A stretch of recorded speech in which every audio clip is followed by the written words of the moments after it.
बिल्कुल, बहुत सारे लोग आपसे बहुत सारे सवाल पूछना चाहते हैं। हम लास्ट 2 सवाल आपसे पूछेंगे। हाँ। एक सवाल जो बहुत कॉमन है, बहुत सारे लोगों ने पूछा है, वो है आप बहुत सारे हस्तियों के इंटरव्यूज किए हैं। हाँ। ऐसा कोई बचा है जिनसे आप जिनका आप इंटरव्यू करना चाहेंगे? नहीं, अब मैं ऐसा कोई बचा नहीं है कि जिनका मैं इंटरव्यू करना चाहूंगा। हाँ, ऐसे जरूर बचे हुए हैं जो चाहते हैं कि मैं उनका इंटरव्यू ना करूं। हाँ, वो दिन रात डरे रहते हैं और मैं उनको चिट्ठी ना भेजूं कि भाई आप इंटरव्यू मेरा का, मैं उनका इंटरव्यू करना चाहता हूं। तो वो ठीक है, आप आम अमरूद खाते रहिए, पर्स में नोट गिनते रहिए, कोई बड़ी बात नहीं है। लेकिन देखिए इसमें क्या है कि वो सब खत्म हो गया। इंटरव्यू तब होता है जब एक माहौल होता है ना, नेता भी अलाउ करता है कि जो आपको पूछना है पूछ लीजिए, है ना। अब आपके घर में कितने कटलरी है, हाथ से क्या क्या चीज खाते हैं, है ना, कुकर में क्या क्या बनाते हैं, ये सब सवाल पूछने के लिए तो हम ना है। तो अच्छा है कि हम इंटरव्यू ही ना करें, तो उसमें क्या जाता है। तो मैं वैसे भी अपने करियर में इंटरव्यू को बहुत ज्यादा वो करने वाला पत्रकार नहीं रहा। आम लोगों से ही पूछता था, उनकी बात सरकार को पहुंचाता था। अब जब इंटरव्यू करने लग गया तो लोगों को दिक्कत हो गई, तो वो प्रोग्राम ही छोड़ के चले गए, बहिष्कार ही कर दिया मेरा। तो अब मैं क्या करूं बताइए। और बहुत सारी ऐसी चीजें बताते हैं जो जरूरी नहीं हैं और उनको अंधेरे में रखती हैं।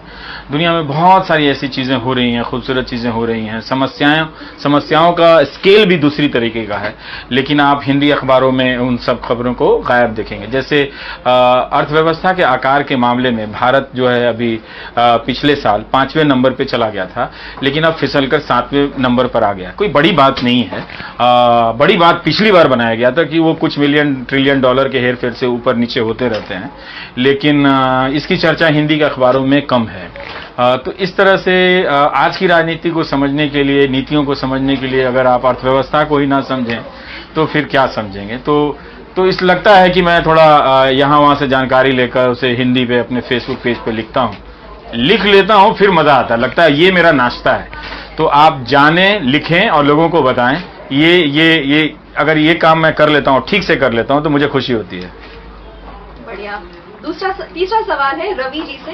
वो पूछ रहे हैं, how can we overcome the hate and discrimination and what contribution can media play in it? Media तो अब नहीं करेगा, क्योंकि मीडिया ही दिन रात इसे हिंदू मुस्लिम नफरत के रूप में लोगों के बीच प्रचारित कर रहा है।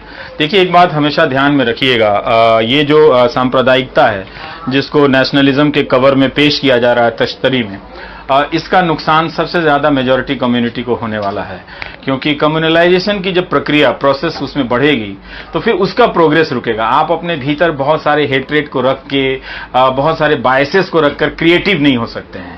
और जब तक आप क्रिएटिव नहीं होंगे, आप अच्छे बिजनेसमैन नहीं हो सकते हैं, आप बिजनेस के अच्छे अपॉर्चुनिटीज को क्रिएट नहीं कर सकते हैं, आप दूसरा और अच्छा काम नहीं कर सकते हैं। तो मीडिया का जो अभी तक बाय एंड लार्ज रोल रहा है, ज्यादातर मीडिया सांप्रदायिकता को फैलाने वाला रहा है, जो बहुत ही खतरनाक रहा।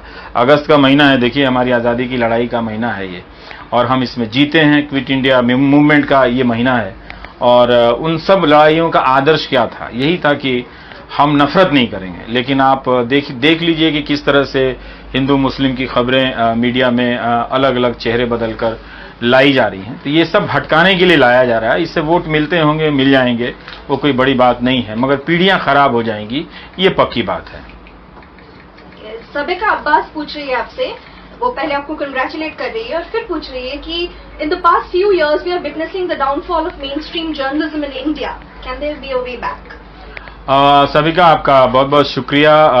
मुश्किल है, क्योंकि देखिए न्यूज रूम में अब रिपोर्टिंग का स्ट्रक्चर समाप्त हो गया है, और ये जो बकवास चलता रहता है, डिबेट का 4 आदमी आकर रिटायर्ड लोग बोलते रहते हैं कुछ ना कुछ, जिनको कोई काम नहीं होता दिल्ली में, ढूंढकर बहस करना भी ये ठीक नहीं है।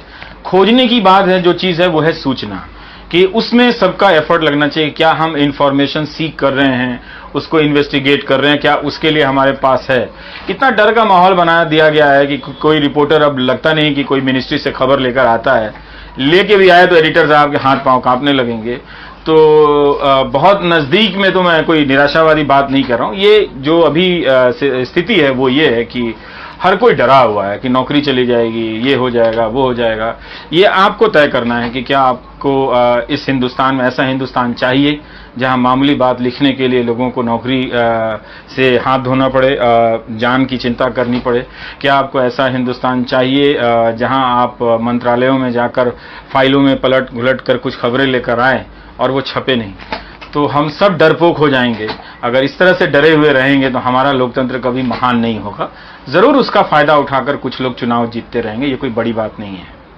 इसी मुद्दे पे और एक जनाब ने आपको सवाल पूछा है, जमील, उन्होंने पूछा है कि did you ever withdraw any show after being threatened और एवर ट्राइड टू ब्राइब? नहीं, ऐसा मैं कोई शो तो विड्रॉ नहीं किया हूँ। जब पूरा कर लिया तो कर ही देता हूँ। फिर वो ट्रोल को ही विड्रॉ करना पड़ जाता है कई बार कि कितना वो भी गाली देंगे बेचारे, तो समझ में नहीं आता ना। अब देखिए आईटी सेल में लड़के काम कर रहे हैं, कल को लड़की वाले आएंगे रिश्ता करने के लिए और पूछेंगे आपका लड़का क्या करता है, तो वो बोल पाएंगे कि आईटी सेल में काम करता है? मैं शर्तियां लिख के देता हूँ, चाहे वो किसी मंत्री का, चाहे देश के नेता का जितना भी बड़ा भक्त होगा, वो डर के मारे नहीं कहेगा कि मैं आईटी सेल में काम करता हूँ। तो उसको भी पता है कि वो अच्छा काम नहीं है, गाली देना, झूठ फैलाना। तो उन लड़कों को भी मैं कह रहा हूं कि आपका प्रोस्पेक्ट जो है, सोशल प्रोस्पेक्ट बड़ा खराब है, तो आईटी सेल में मत काम करो। गाली देने का, झूठ बोलने का, ट्रोल करने का। नेता बनो, पार्षद बनो, विधायक बनो, सांसद बनो। अगर राजनीति ही करनी है तो ये सब काम मत करो। तो इन सब लोगों के डरने से कोई प्रोग्राम तो वापस तो लेने से रहा मैं, लेकिन अभी तक तो हुआ है यही कि नहीं लिया वापस, आगे का पता नहीं। तो रवि साहब इसी बात से दूसरा सवाल पूछते हैं कि after so much of trolling and hatred and online abuse to you and threat to you, what is that one thing that drives you to come to the news room every morning? नौकरी।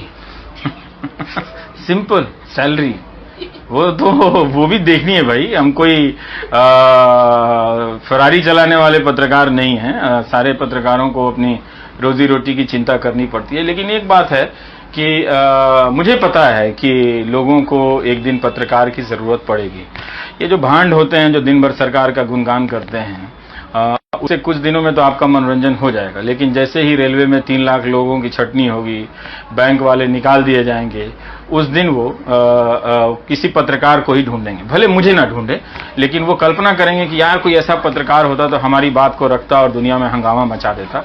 तो इसलिए मैं जानता हूं कि हमारी जरूरत है। आज भले ना हो वो बैंक वाले, रेलवे वाले, फैक्ट्री वाले, प्राइवेट कंपनियों में काम करने वाले, सरकारी कर्मचारी वाले लोग जो मस्त हैं, जो नौजवान मस्त हैं अपनी नौकरी छोड़कर, और वो दिन भर वो हिंदू मुस्लिम डिबेट देख रहे हैं और दिखाए जा रहे हैं और फर्जी प्रोपेगेंडा दिखाए जा रहे हैं।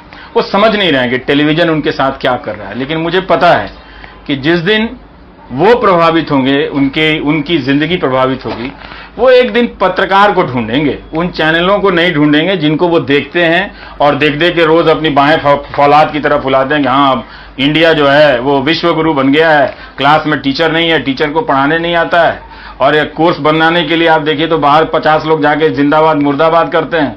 तो ऐसे देश में तो हमें बहुत सारी चुनौतियों को समझना है और उनसे निपटना है। बिना उनसे निपटे हम कैसे कर लेंगे? फिर सवाल पूछेंगे, any message to budding journalist? ये तो राष्ट्र के नाम संदेश वाला काम है।